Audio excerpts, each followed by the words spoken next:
আসসালামু আলাইকুম। ইনফো টেলিভিশনে স্বাগতম। সঙ্গে আছি আমি শায়লা শারমিন।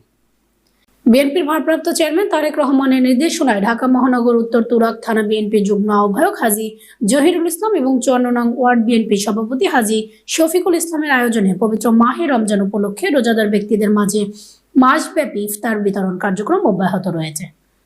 শনিবার তুরাগ ৫৪ নং ওয়ার্ড কালিয়ার টেক ইউনিটের বিএনপির পক্ষ থেকে প্রায় ৫ শতাধিক রোজাদার ব্যক্তিদের মাঝে ইফতার বিতরণ এবং দেশনেত্রী বেগম খালেদা জিয়ার সুস্থতার জন্য বিশেষ দোয়া ও মোনাজাত করা হয়েছে।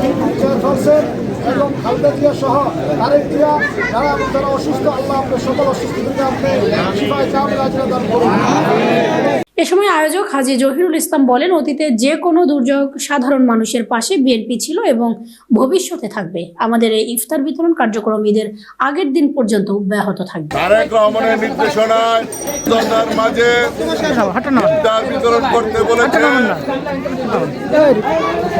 আমরা বাংলাদেশের যখনই দুর্যোগ আসে, দুর্যোগের পাশে সবসময় ছিল এবং থাকবে। আমরা প্রতিদিন ইফতার পার্টির আয়োজন করেছি এবং করতেছি। আমাদের প্রত্যেক এলাকায় মহল্লায় আমরা ইফতারের আয়োজন করব এবং আপনারা করবেন। আপনার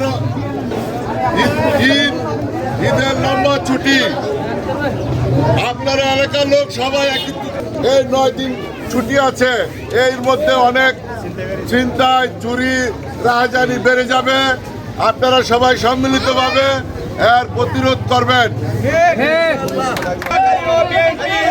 জনগণের পাশে ছিল এবং আজকেও জনগণের পাশে আছে, অসহায় দুঃখীদের মানুষের পাশে আছে।